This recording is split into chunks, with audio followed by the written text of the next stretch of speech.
ने सरकार द्वारा ईसीआई पोर्टल पर एक जांच दे दी गई है। वहां 2003 की पूरी लिस्ट को डाल दिया गया है, जिसमें हम विचार करके उसमें वो लिस्ट हमने निकाली। अपने जितने भी हमारे बूथ थे उस समय 2003 में, उसमें हमारे किस किस के नाम है, किन किन के नाम है।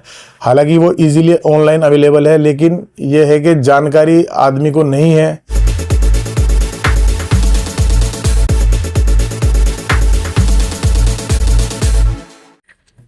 एसआईआर का नाम तो आपने सुना ही होगा।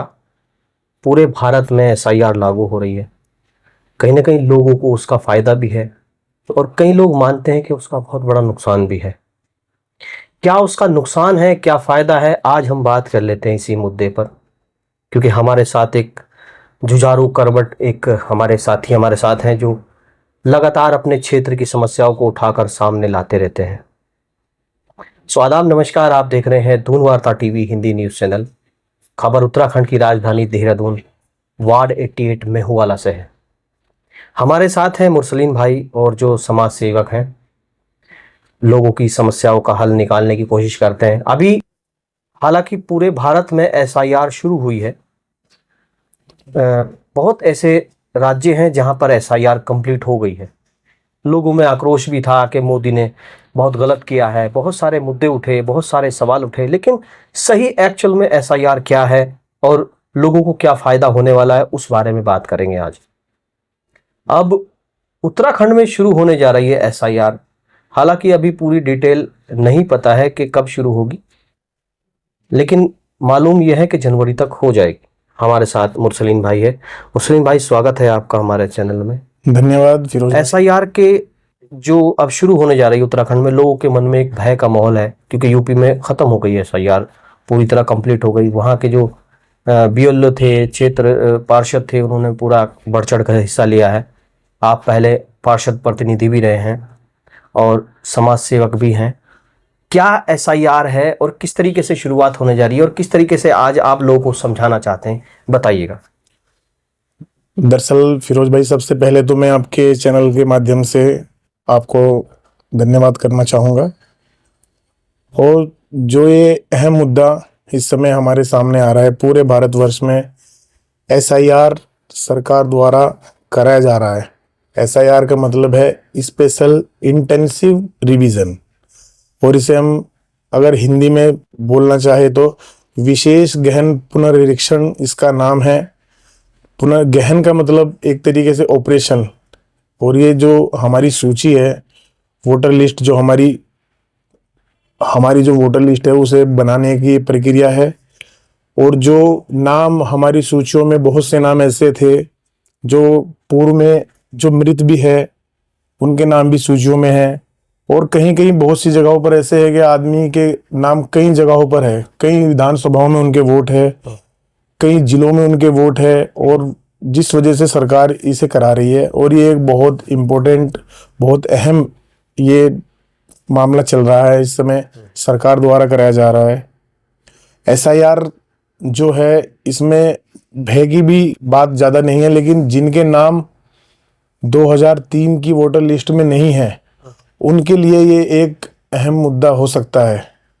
क्योंकि बहुत से लोग हैं जो पलायन करके बाहरी राज्यों से हमारे उत्तराखंड में आगे बसे हैं, और वो काफ़ी समय से रह रहे हैं, लेकिन उस समय वोट उन्होंने ना तो वहाँ पे डाला, ना तो यहाँ पे डाला, जिस कारण अब उन्हें समस्याओं का सामना करना पड़ेगा। और बहुत से हमारे क्षेत्र के भी लोग हैं जो वोट ना डालने को छुट्टी का दिन मानते थे कि वोट, आज तो वोट पड़ेंगे, आज छुट्टी कर लेते हैं, आज घूमने चलते हैं, जिस वजह से ये अब इन्हें सामना करना पड़ सकता है। उन्होंने ध्यान ही नहीं दिया कि हमारा वोट आता है तो क्यों नहीं आता। आदमी को अपने ऊपर ध्यान देना चाहिए, जो कि हमारा वोट नहीं आया तो हमें उसमें भाग दौड़ करके अपने वोटिंग लिस्ट में नाम डलाए, अपने क्षेत्रीय प्रतिनिधि से मिले, बीएलओ से मिले और अपना नाम वोटिंग लिस्ट में डलवाए। तो मैंने अभी अपने यहाँ, जो हम अपने मेहुवाला की बात कर लेते हैं, तो यहाँ पे हमने पूर्व में मैंने 2003 की कुछ लिस्टें भी है मेरे पास यहाँ पे जी। और मैंने सबके जांच कर ली है लगभग अपने हिसाब से। और मैं इसमें एक कैंप की भी अभी हम तैयारी कर रहे हैं, जिसमें हम जल्द ही अपने गांव वालों को यहाँ पर ये सुविधाएं देंगे। अच्छा मुरसलीन भाई, देखा गया है कि कई बार जब चुनाव होते हैं लोग टाइम निकाल कर आते हैं, कई बार प्रतिनिधि भी उनके घर पहुंचते हैं कि भाई वोट डालिएगा, उनका अधिकार भी है। कई बार वो छुट्टी भी कर लेते हैं, लाइन में भी लगते हैं और उनका वोट में पता लगता है वोटर लिस्ट में नाम ही नहीं है। क्या मुख्य कारण यही हो सकता है कि भाई बाहरी लोग हैं, जैसे आपने अभी बताया है कि बाहरी लोग हैं, कई बार उनका वोट मान लीजिए जिला उत्तर शामली में भी मान लीजिए है और यहाँ पर भी उनका वोट है, उन्होंने वहाँ का डाल दिया और यहाँ का नहीं डाला, तो क्या उसको मैनेज करने के लिए ये SIR चलाई जा रही है? हाँ, इसी कारण सरकार की जो ये स्पेशल इंटेंसिव रिवीजन जो ये सरकार करा रही है, इन्हीं लोगों को आदमी को जांच करने के लिए, इनके कि आदमी के नाम सही हैं, वोटिंग लिस्ट में नाम है नहीं है, और ख़ास तौर पर ये एक NRC का भी एक हिस्सा हो सकता है जी। जिसमें आदमी को अपनी नागरिकता साबित करनी पड़ सकती है। जिनके नाम लिस्ट में नहीं है उन्हें अपने नाम चेक करने की ज़रूरत है।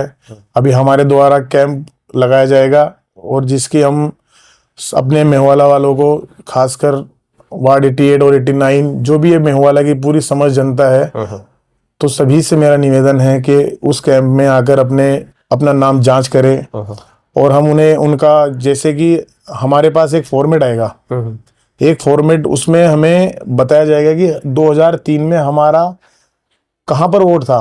मतलब जैसे जिनका 2003 में जो वोटिंग लिस्ट में जिनके नाम नहीं थे तो उनके माता पिता के नाम कहाँ पर थे, उनकी लोकसभा कौन सी थी, उनकी विधानसभा कौन सी थी और कौन से क्रमांक पे उनके माता पिता या उनका नंबर था, जिस वजह से आदमी अपने पास रखे, तब BLO हमारे पास आगे वो फॉर्म दे और हमारे पास बेसिक जानकारी हमारे पास हो। और जिनका नाम वोटिंग लिस्ट में नहीं है, मैं एक बार फिर से दोहराना चाहूँगा, जिनका नाम उस लिस्ट में नहीं है तो उसे खास तौर से ध्यान देने की ज़रूरत है, क्योंकि मसले काफ़ी हो सकते हैं। क्योंकि एक तरीके से आदमी का मुद्दा बनाया जा सकता है कि भाई ये बंदे की नागरिकता पर सवाल उठ सकता है कि SIR में तुम्हारा नाम क्यों नहीं है, तुम्हारा नाम नहीं है, तुम्हारे माता पिता का, तुम्हारे संबंधी का नाम क्यों नहीं है, तो ये एक मुद्दा होने वाला है। अच्छा, जैसे अभी आपने बताया कि आपके द्वारा एक कैंप लगाया जाएगा, अब बात कर लेते हैं, लोगों के मन में कहीं ना कहीं ये सवाल खड़ा होगा कि उस कैंप में क्या कोई शुल्क लिया जाएगा या फिर जैसे अगर उनका लिस्ट में नाम निकाला जाएगा या फिर कहाँ उनका 2003 में वोट था या उनके माता पिता का या उनके पूर्वजों का कहाँ वोट था, उनकी लिस्ट क्या आप प्रोवाइड करा के देंगे या फिर उन्हें खुद ही करा के लानी होगी? ये अच्छा सवाल किया फिरोज भाई आपने। दरअसल हमने सरकार द्वारा ECI पोर्टल पर एक जांच दे दी गई है, वहाँ 2003 की पूरी लिस्ट को डाल दिया गया है, जिसमें हम विचार करके उसमें वो लिस्ट हमने निकाली, अपने जितने भी हमारे बूथ थे उस समय 2003 में, उसमें हमारे किस किस के नाम है, किन किन के नाम है।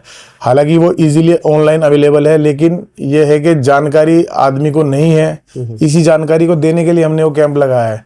आप ऑनलाइन भी निकाल सकते हैं उसे, और अपने पास जब BLO आपको वो फॉर्म देकर जाएगा, वो फॉर्म हमें उसी लिस्ट के अनुसार भरना है।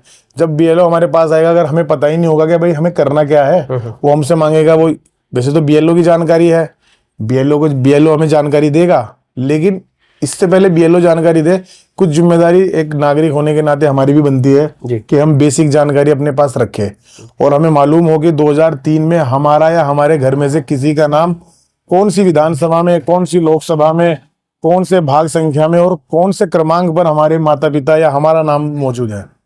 ये जानकारी हम कैंप के अनुसार लोगों तक पहुंचाएंगे, लोगों को निशुल्क। बिल्कुल ये कोई राजनीतिक वो नहीं है कि राजनीति करने के लिए हम ये काम कर रहे हैं। ये एक जनहित में कार्य है और इसमें कोई भी पार्टी, भाजपा, कांग्रेस, उत्तराखंड क्रांति दल, आम आदमी पार्टी, आजाद समाज पार्टी, जितने भी आदमी, जितने भी जनप्रतिनिधि, मैं सभी को आमंत्रित करता हूं अपनी ओर से। मैं ये जो आने वाला हफ्ता है, जैसे कि शनिवार, शुक्रवार से मैं शुरू करने की कोशिश कर रहा हूँ कि शुक्रवार, शनिवार और इतवार 3 दिन ये कैंप चलेगा। और ये मदीना मस्जिद चौक पर, वहां पर हमने ये कैंप की एक तैयारी की है, जो मैं सभी साथियों से, जो भी हमारे जनप्रतिनिधि है, क्षेत्र के जनप्रतिनिधि है, कोई भी रहे हो, पूर्व प्रधान, पूर्व पार्षद, पूर्व BDC, पूर्व वार्ड मेंबर, फूड जिला पंचायत जितने भी हमारे वर्तमान के साथी है, मैं सबको आमंत्रित करता हूं, आपसे निवेदन भी करता हूं कि वो आए और अपनी जनता को, उसमें कोई, वो सबके लिए काम है, वहाँ पे कोई राजनीति नहीं है, कोई धार्मिक वो नहीं है, कोई भी आ सकता है उसमें। हमारे हिंदू मुस्लिम भाई जितने हमारे पुराने लोग हैं 2003 से यहाँ पर, 2003 में लगभग आबादी कम थी, अब बढ़ चुकी है, लेकिन 2003 में जो पुराने लोग हैं, चौहान लोग हैं, पाल लोग हैं, हमारे ये लक्ष्मणगढ़ी का इलाका है, हमारा हरबंस वाले का इलाका है, हमारा मेहो वाले के मुस्लिम समुदाय के लोग हैं, सभी लोगों के लिए ये खास तौर पर कैंप लगाया जा रहा है मेरे द्वारा। और मैं इसमें सभी जनप्रतिनिधियों से भी निवेदन करूंगा कि वो भी आए और अपने लोगों की मदद करने की प्रयास करें। तो देखिएगा, बहुत अच्छी बात है, क्योंकि एक ये जो मैसेज है ये वार्ड 88 और 89 के लिए है। क्योंकि जिस वक्त फार्म भरने की जो कार्रवाई होती है, जब वो शुरू होती है, तो लोग परेशान भी होते हैं और कहीं ना कहीं डर भी जाते हैं कि कोई फॉर्म में नाम है या फिर नहीं है। तो ये बहुत अच्छी जो जानकारी आपको मिली है। आपने क्या करना है कि इस वीडियो को शेयर करना है और कमेंट के माध्यम से अपना जो प्रतिक्रिया है वो ज़रूर दर्ज करानी है। और जो 3 दिन के लिए कैंप लगाया जाएगा वो निःशुल्क रहेगा, क्योंकि जो मुरसलीन भाई हैं वो लगातार समाज सेवा के रूप में काम करते हैं। ये भी जो है समाज सेवा का काम ही है, क्योंकि आने वाले वक्त में बहुत सारा जो डॉक्यूमेंट्स हैं आपके, जो जहाँ से आप रहने वाले हैं, अगर बाहर के भी रहने वाले हैं, तो किस तरीके से आपको तैयारी करनी है, प्रॉपर आपको गाइड किया जाएगा। और सुकून के साथ आप अपने जो डॉक्यूमेंट्स हैं, वो कागज़ हैं, वो जो दस्तावेज़ हैं, वो पूरे आप अपने पास रखें। जिस वक्त बीएलओ की बात आएगी, वो बीएलओ भी आपको मिलवाया जाएगा। बीएलओ से आपको पूरी तरह, जो आप वार्ड 88 में रहते हैं, तो आपको पूरी तरह आपका वोट ही, अगर कहीं और का भी है वहाँ पर भी आप डाल नहीं पा रहे, तो आपका वोट, अगर आप यहाँ रहना चाहते हैं तो प्रॉपर यहाँ का आपका वोट बनवाया जाएगा। और प्रॉपर आपको यहाँ पर जो है, जो रहने की जो एक फैसिलिटी है वो सारी आपको मिलेगी।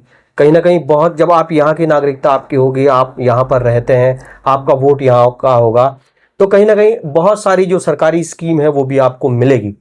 तो निवेदन है कि वीडियो को शेयर कीजिएगा और 3 दिन का जो कैंप लगाया जाएगा उस कैंप में आप अपना ज़रूर आएँ और जानकारी लें। और मुरसलीन भाई के आप घर भी जा सकते हैं बात करने के लिए, या जो भी डॉक्यूमेंट्स की जो प्रक्रिया है वो पूरी बताई जाएगी आपको। और 3 दिन के लिए कैंप लगाया जाएगा।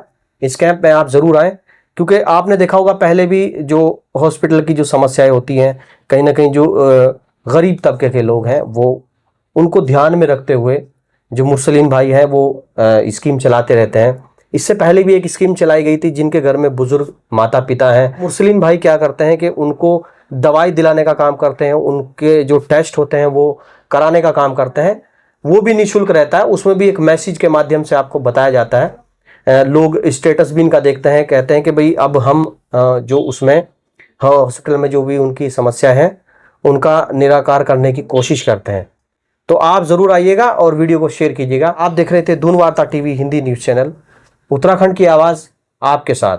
जय हिंद, जय भारत।